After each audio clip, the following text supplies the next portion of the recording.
구약 성경의 여러 책 가운데 정말 아름다운 사랑의 고백이 담겨진 아가서에는 사랑하는 여인을 부르는 아름다운 목소리를 이렇게 기록하고 있습니다. 우리가 잘 아는 말씀이죠. 아가서 2장 10절 함께 읽습니다. 나의 사랑하는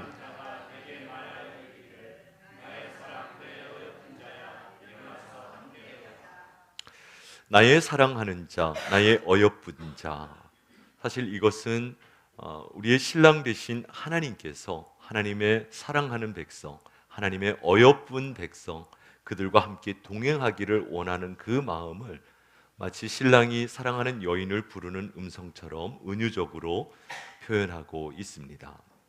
아가서에서는 신랑이 여인을 부르는 것으로 되어 있지만 신약 성경으로 넘어오면 에베소서 5장 또 오늘 읽었던 요한계시록 말씀을 보면 이 여인의 실체가 신랑 되신 주님의 신부로서 교회를 가리키고 있다라는 것을 밝히고 있습니다. 그리고 오늘 우리가 읽었던 요한계시록 19장은 신랑 되신 주님과 마지막 날 드려지는 어린 양의 혼인잔치, 마침내 신랑과 신부가 결혼하는 어린 양의 혼인잔치의 모습을 요한계시록 19장이 보여주고 있습니다.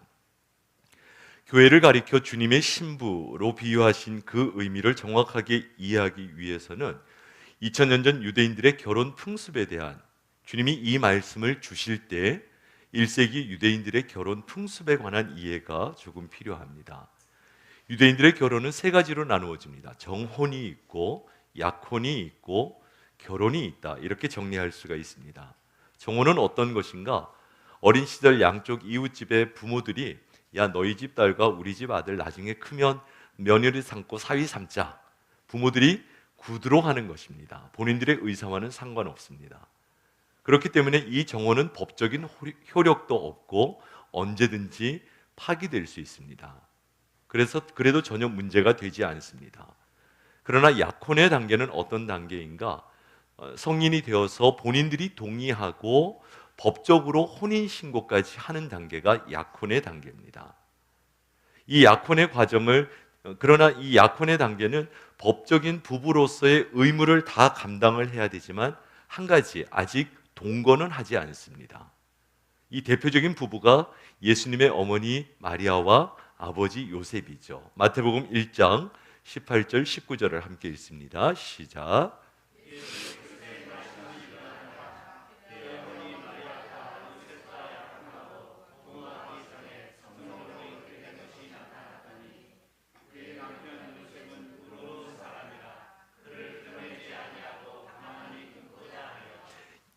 약혼하고 그러나 아직 동거하기 전이었지만 부부로서의 법적인 책임이 있는 상태가 유대인들의 약혼의 시기라고 할 수가 있습니다. 그리고 보통 결혼을 하고 마침내 약혼을 하고 결혼식까지는 대략 1년가량의 준비 시간을 가졌습니다. 약혼을 하면 그래도 법적인 남편이 되기 때문에 신랑이 신부에게 결혼 지참금을 줍니다. 그리고 예비 신부에게 1년 정도 후에 그러나 정확한 날짜를 못 박지는 않고 약 1년 정도 기다려주면 정식으로 결혼식을 치르겠다. 준비하고 기다려달라고 그렇게 얘기합니다. 여러분 정확한 결혼식의 날짜를 오늘이 10월 6일인데 내년 2025년 10월 1일 내가 당신을 정식으로 데리고 오기 위해서 결혼식을 하겠다. 왜 신랑이 날짜를 약속하지 않았을까요?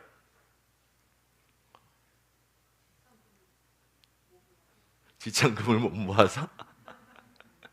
제가 말씀드렸잖아요. 지참금을 주고 1년 정도 있다가 데리러 오겠다. 예. 혹시 마음이 바뀔까 봐? 1년 사이에?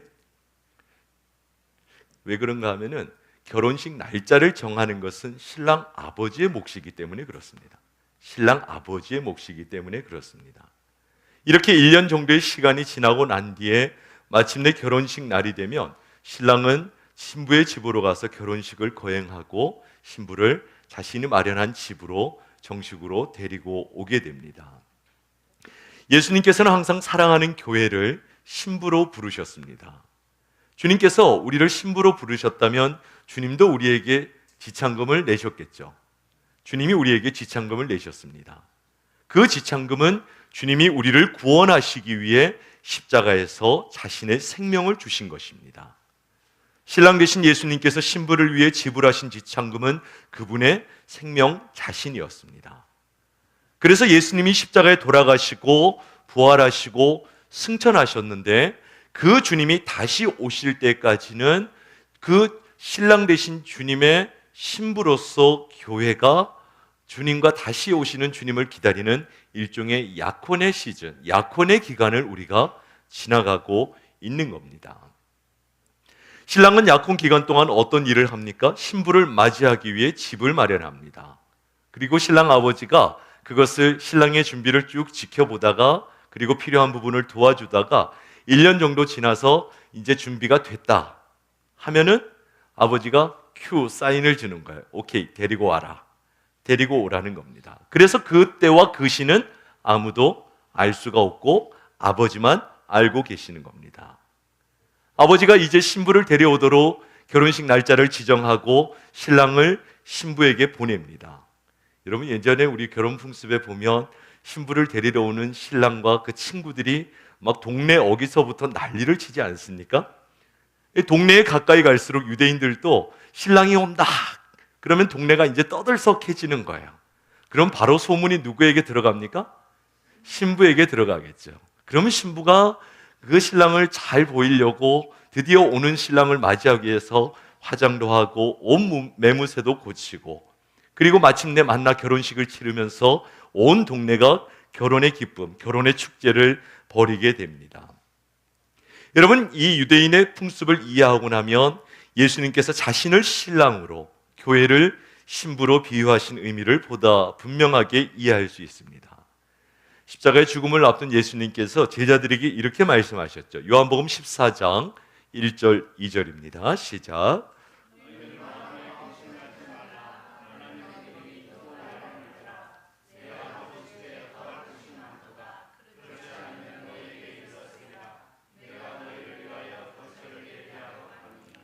여러분, 신랑 되신 주님께서 지금 우리를 위해 하고 계신 일이 무엇입니까?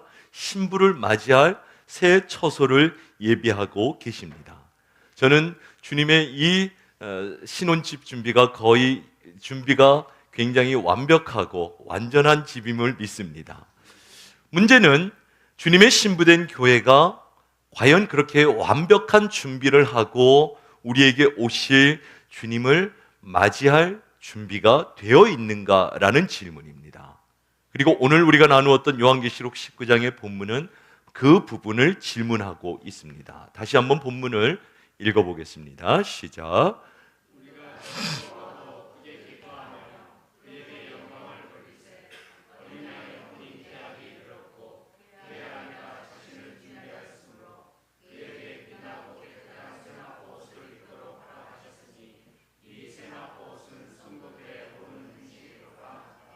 여러분, 신랑을 기다리죠. 그런데 때가 혼인 기약이 날짜가 정해졌습니다. 그러자 신부가 7절 마지막 아내가 자신을 준비하는데 1년 동안 신부는 무엇을 준비합니까? 깨끗한 세마포 옷. 여러분, 이 옷은 신랑이 아마 지창금으로 약혼할 때 남은 결혼식을 준비하면서 약혼할 때 지창금으로 신랑이 허락한 옷입니다. 그리고 신부는 그 옷을 깨끗하게 지켜 마침내 신랑이 오는 날 다시 입어야 합니다. 여러분, 우리는 주님이 우리에게 십자가의 보혈로 죄를 씻어주시고 입혀주신 깨끗한 의의 세마포 옷을 입고 주님이 오시는 날까지 단정하게 결혼의 날, 혼인의 기약이 이르도록 주님을 기다리며 자신을 지켜야 합니다. 자, 그런데 이렇게 주님이 오실 때까지 교회와 성도들이 입는 세마포의 내적인 본질을 8절 말씀에 그렇게 얘기하죠. 성도들의 옳은 행실이라고 그렇게 표현하고 있습니다.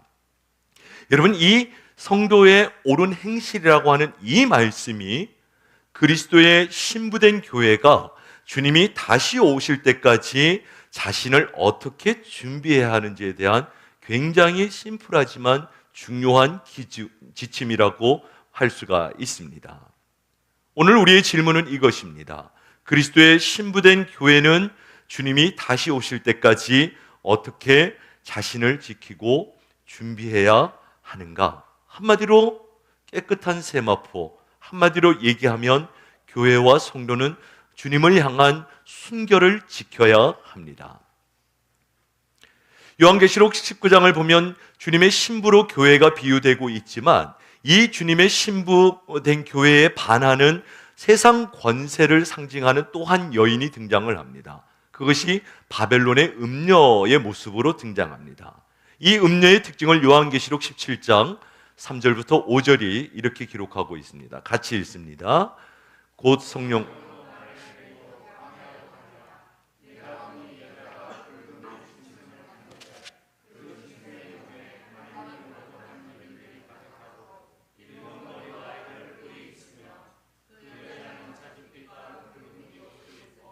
금과 보석과 진주로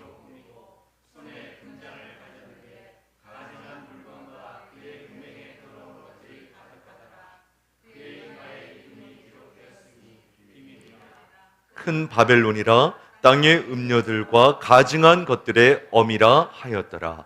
그리스도의 신부에 비교되는 세상의 여인, 그 여인의 이름은 바벨론의 음녀인데 이 음녀의 특징은 겉으로 보기에 굉장히 화려합니다. 방금에 읽은 말씀을 보면 이 바벨론의 여인은 온갖 명품으로 온갖 보석들로 치장하고 있지만 그 안이 담고 있는 내용은 가증한 물건과 음행의 더러운 것들, 실상은 굉장히 추악한 여인이라는 것을 바벨론의 음녀의 모습이 보여주고 있습니다. 그러나 여러분, 세마포를 입은 주님의 신부는 굉장히 소박하고 그러나 심플합니다. 이 소박한 심플함 속에 담겨져 있는 여인의 특징은 순결함입니다. 어린 양이신 예수 그리스도의 피가 교회를 깨끗하게 씻겨 놓았고 그 의의 옷을 세마포를 입은 그리스도의 신부된 교회는 순결한 모습으로 서 있는 것을 볼 수가 있습니다. 여러분, 신부와 창녀의 차이는 겉으로 드러난 외모의 차이가 아닙니다. 누가 더 화려한 옷을 입었느냐, 누가 더 예쁘냐, 그것의 차이가 아니고 순결함의 차이입니다. 순결은 오직 신랑에게만 자신의 사랑과 정조를 바치는 것입니다. 신랑 외에 그 누구에게도 몸과 마음을 주지 않는 것입니다. 교회는 주님이 다시 오실 때까지 신랑 되신 예수님에게만 이 깨끗한 순결을 지켜야 합니다. 신부의 순결이 언제 무너지는가? 신랑 외에 다른 사람에게 마음을 주기 시작하면서부터입니다. 주님의 신부된 교회가 언제 순결을 상실합니까? 바벨론과 같은 세상 매력에 동화되어 주님과 세상을 같이 섬기기 시작할 때부터입니다. 참 고약한 상태이지만 신랑과 헤어진 것은 아닙니다. 몸은 같이 있는데 마음은 세상 다른 사람에게 가 있습니다. 요즘 우리가 묵상하고 있는 생명의 산 본문에 호세아의 부인 고멜과 같은 상태라고 할 수 있습니다. 출애굽기 20장 3절부터 6절 말씀을 같이 읽습니다. 시작.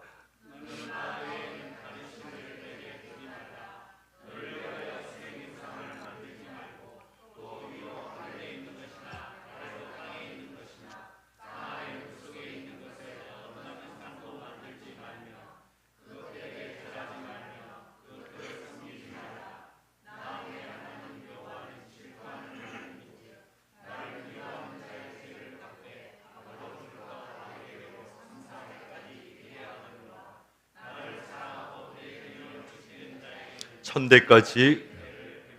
지금 읽은 이 말씀은 십계명 전체 10개 가운데 첫 번째, 두 번째 계명을 기록하고 있는 본문입니다. 여러분, 십계명 첫 번째, 두 번째 계명의 본질은 무엇입니까? 참된 믿음, 참된 영성은 사랑이라는 거예요. 십계명의 첫 번째와 두 번째가 우리에게 도전하고 있는 참된 영성의 본질은 사랑인 것입니다. 우리가 하나님을 사랑하고 하나님이 우리를 사랑하는 그 관계가 영성의 본질입니다. 그렇다면 우상 숭배는 무엇입니까? 그 사랑의 관계를 깨는 것입니다. 교회가 주님의 신부이기 때문에 우상 숭배를 시도하기 시작하는 순간 소위 영적인 불륜을 범하는 것입니다. 몸은 신랑과 같이 살면서 마음은 다른 사람에게 가 있습니다. 여러분, 어떤 남편, 어떤 신랑이 그것을 참을 수가 있습니까? 만약 하나님을 사랑한다고 하면서 하나님이 우리가 우상 숭배하는 것을 방관하신다면 하나님은 우리를 사랑하지 않으시는 거죠. 내가 너를 사랑한다고 하면서 그 사람이 누구를 만나도 상관하지 않는다면 실상은 그 사람을 사랑하지 않는 것입니다. 진짜 사랑은 집중력이고 나누어질 수가 없는 것입니다. 하나님을 사랑한다는 것은 하나님만 사랑하는 것입니다. 그런데 오늘날 교회와 성도들의 문제가 무엇입니까? 한 손에는 하나님을 붙들고 다른 한 손에는 우상을 잡고 있습니다. 참된 믿음은 하나님을 두 손으로 꼭 붙드는 것인데 다른 한 손은 세상을 붙들고 있습니다. 여러분, 어쩌면 불신앙보다 더 나쁜 것은 혼합주의예요. 이것과 저것을 섞어서 믿는 것, 그것이 혼합주의입니다. 오늘날 기독교와 교회의 위기는 여기에서 출발합니다. 예수님을 안 믿는 것이 아니라 예수님과 세상의 신들을 같이 믿는 것입니다.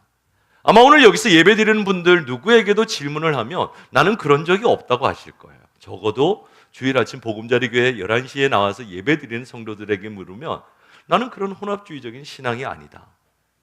그래서 시금석이 필요한데 우리의 신앙이 그 시금석의 내용이 바로 오늘 본문에 나오는 세마포, 성도의 옳은 행실이라는 거예요.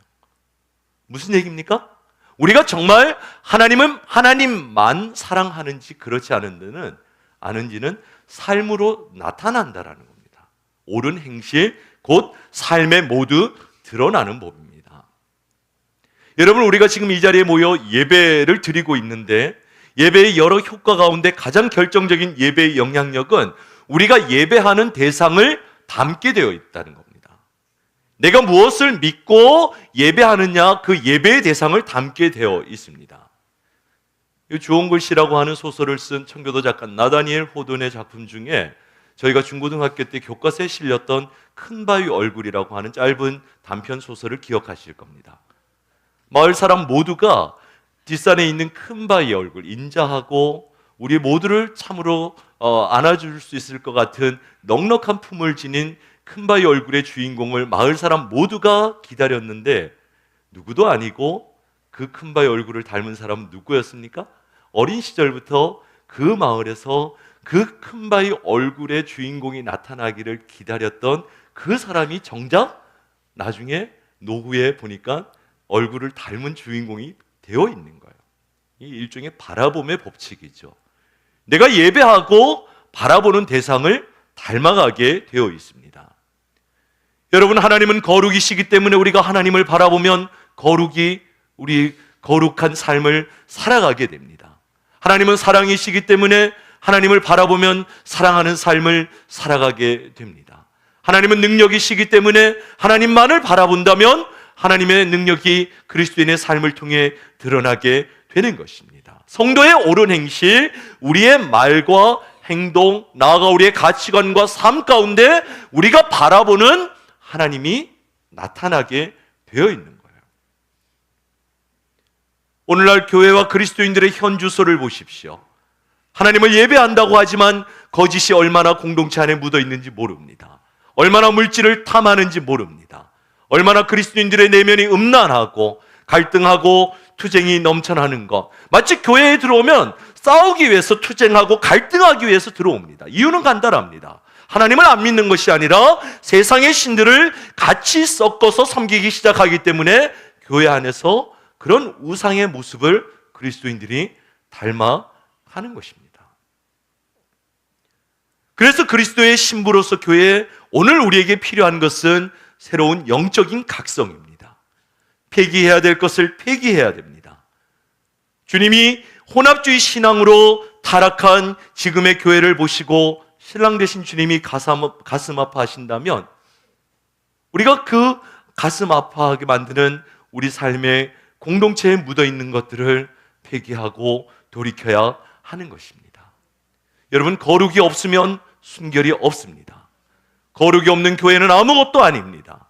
거룩이 없는 교회는 건물이 있고 화려한 언어가 있고 사람이 모여도 거룩을 잃어버린 교회는 결코 마귀가 세상이 두려워하지 않습니다. 거룩을 잃어버린 교회에는 어떠한 하나님의 능력도 나타나지 않습니다. 교회는 더 회개하고 더 깨끗해지고 더 순결해져야 합니다. 그래서 주님이 기뻐하시는 신부가 되어야 합니다. 만약에 그렇지 않으면 주님이 교회를 버리실까요? 주님이 교회를 버리시진 않지만 다루십니다. 교회를 버리지는 않으시지만 다루십니다. 사도행전을 통해 나타난 최초의 교회 예루살렘 교회는 얼마나 다이나믹한 역동적인 교회입니까? 사도행전을 공부해보면 1장부터 4장까지는 정말 꿈과 같은 교회의 모습이 기록되어 있습니다. 오순절 다락방에 모여 120명이 기도했고 성령의 바람이 성령의 불이 그들에게 임하자 120명이 3,000명의 신자로 하루아침에 모여들고 태어나면서 안진뱅이였던 사람이 일어나고 수많은 기적들이 일어나는 그러면서 폭발적인 공동체의 성장을 보여주는 교회로 치면은 역사상 전무후무한 역동적인 교회의 모습이 사도행전 1장부터 4장까지 나타나는 예루살렘 교회의 모습입니다. 그런데 사도행전 5장에 가면 그 역동적이던 교회의 브레이크가 걸립니다. 그것도 다름 아닌 헌금을 교회에 드리면서 성도들의 모범이 되었던 아나니아와 삽비라라고 알려진 적어도 예루살렘 교회의 중진급에 해당하는 성도들의 문제 때문에 그렇습니다. 여러분, 그들이 많은 헌금을 드렸는데 세상적인 욕심이 좀 있었어요. 사람들에게 과시하고자 하는 생각으로 헌금을 드렸습니다. 심지어 서원한 헌금을 다 드리지도 않았습니다. 괜찮습니다. 헌금 안 드려도 되고 하나님 앞에 기쁘게 드려도 되고 드린다고 서원했다가 마음이 변해서 안 드려도 괜찮습니다. 진짜로요. 하나님이 주시는 감동으로 그냥 하시면 됩니다. 그런데 아나니아와 삽비라 이들의 가장 결정적인 문제는 다 드리지 않았으면서 모두 드렸다고 거짓말을 한 거예요. 성령을 속이고자 한 것이죠. 사도행전 5장 3절을 함께 읽습니다. 시작.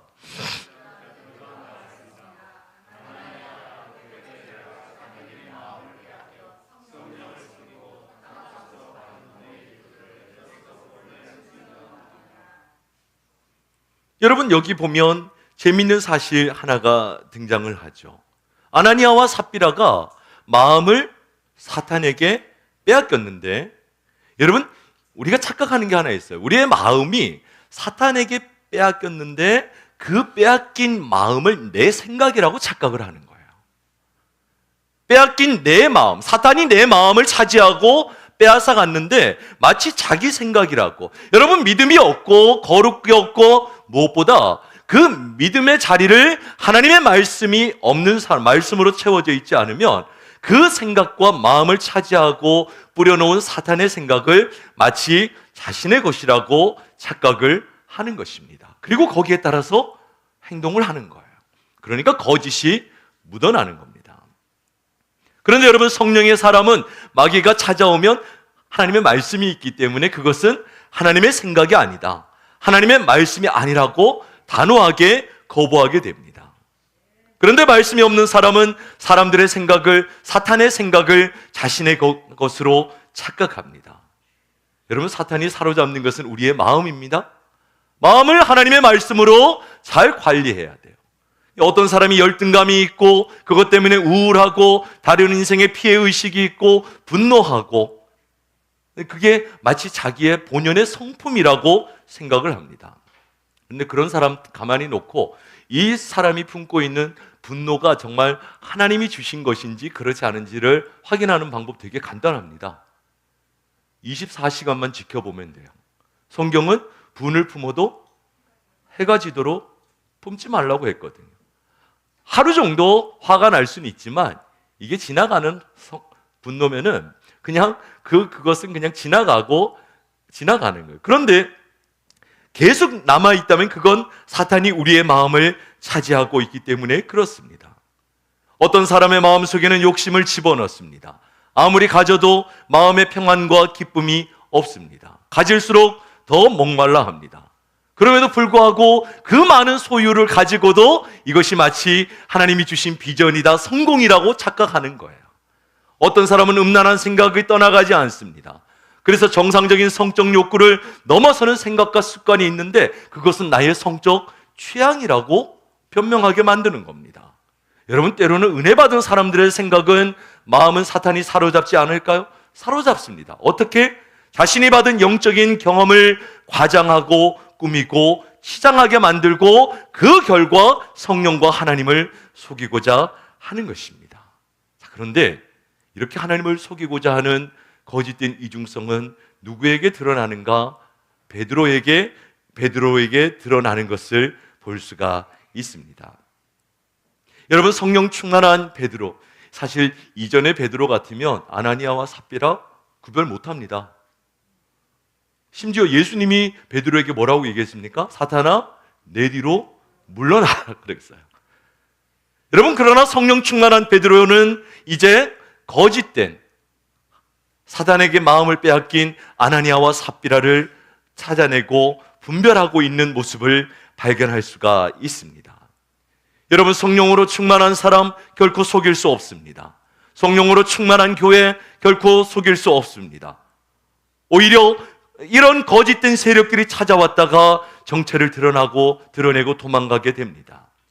여러분, 지금 교회 안에 거짓이 난무하고 분노가 있고 갈등이 있고 싸움이 있고, 여러분, 심지어 귀신 들린 사람들, 이단들이 세속적인 방법으로 들어와 하나님의 것이라고 포장해도 교회가 무기력하게 넘어지는 이유는 성령이 떠났기 때문에 그런 거예요.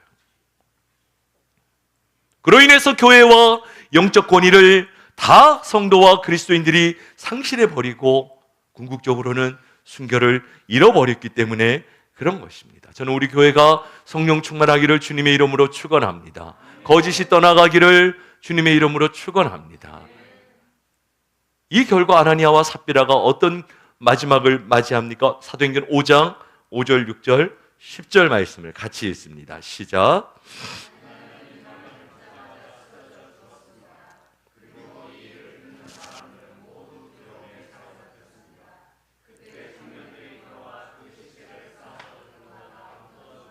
10절, 바로 그 순간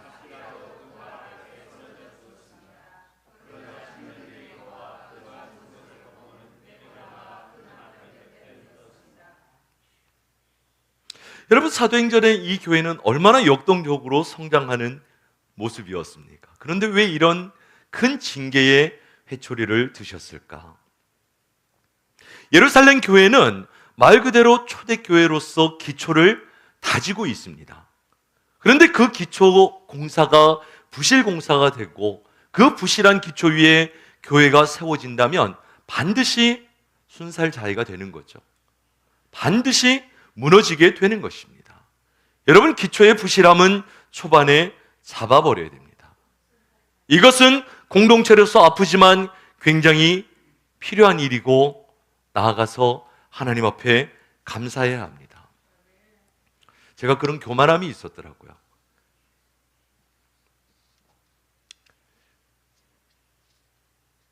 교회 시작하고 2022년 12월 성탄절을 호남신학교 예음홀에서 저희 성도들, 이웃들, 가족들 다 초대해서 예음홀에서 예배 드리니까 1년 만에 그 자리에 그날 우리 밥 먹은 인원이 180명이었거든요. 그때 제적 인원이 120명이 넘어가고 1년 만에. 제가 그때 예배 드리면서 너무 좋았는데 이 정도면은 한 2, 3년 만에 교회 끝나겠다. 부교육자 한 10명은 들어오겠다.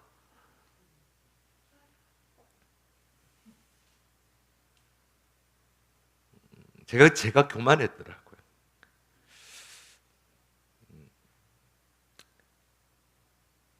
순결하지 않은 거죠. 정직 목회자로서 하나님 앞에 순결하지 않은 거죠. 그러니까 바로 해 넘어오자마자 우리 교회가 하나님이 한번 채로 털어내시잖아요. 그게 1년이 갔는데 또 한 해를 지나와서 올해 들어와서 또 한 번 하나님이. 그런데 이러한 일들을 통해서 하나님이 하시는 일이 있습니다. 사도행전 5장 11절 같이 읽습니다. 시작.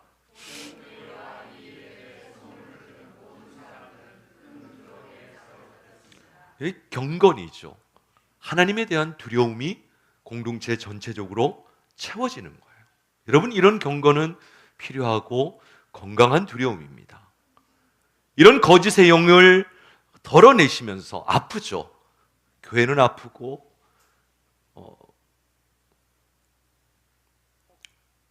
아나니아와 삽비라가 죽으라고 베드로가 그들을 대한 건 아니지만, 그러나 하나님이 그들을 자기 눈앞에서 치실 때 베드로의 마음이 어땠을까요? 아나니아와 삽비라 같은 교회의 건강한 그런 성도가 하나님의 징계로 넘어질 때 베드로의 마음은 어땠을까? 그런 마음이 들더라고요. 그럼에도 불구하고 이 두려움, 이 경건은 초대교회 가운데 필요한 것입니다. 여러분, 거룩과 순결을 잃어버린 채 교회가 성장하면 그게 오히려 정작 더 큰 위기를 초래합니다. 교회도 그렇고 신앙생활도 그렇고 여러분, 기초부터 하나님이 기뻐하시지 않는 것들을 제거를 해야 됩니다. 폐기해야 되고 거룩한 그리스도의 신부로 하나님 앞에 주님을 기다리며 자신을 지켜 나가야 합니다. 윤동주 시인이 서시라고 하는 시에서 그렇게 얘기하지 않습니까? 잎새에 이는 바람에도 나는 괴로워했다, 부끄러워했다. 여러분, 다른 관점에서 보면 죄에 대한 민감한 영성을 지니고 있는 겁니다. 하나님을 믿지 않는 사람들은, 이런 세상 사람들은 죄의식이 없습니다. 요즘 우리 뉴스에서 접하는 국가를 경영하는 분들의 소식을 보십시오. 제가 이런 표현 잘 안 하는데 너무 뻔뻔하죠. 그렇게 많은 증거들이 드러났는데 그럼에도 불구하고 자신에게는 아무런 문제가 없는 듯 말하고 행동합니다. 만약에 일반인들에게 그분들에게 드러난 증거의 반만 있어도 벌써 감옥 가고 벌금 냈을 거예요. 벌써 그런 일이 있었을 것입니다. 여러분, 권력의 문제가 아니라는 거예요. 우리 시대를 감싸고 있는 것은 권력의 문제가 아니라 죄의식을 상실한 시대라는 걸 반증하고 있는 겁니다. 여러분, 그리스도인들, 그럼에도 불구하고 저와 여러분 안에는 성령 하나님께서 내주하고 계신 줄 믿습니다. 세상의 법 정도가 아니라 더 높은 하나님의 수준에서 우리의 삶을 돌아보고 그렇게 다시 오실 주님을 기다리는 거룩한 순결한 신부로서 우리 교회, 우리 성도님들이 되실 수 있기를 주님의 이름으로 축원합니다.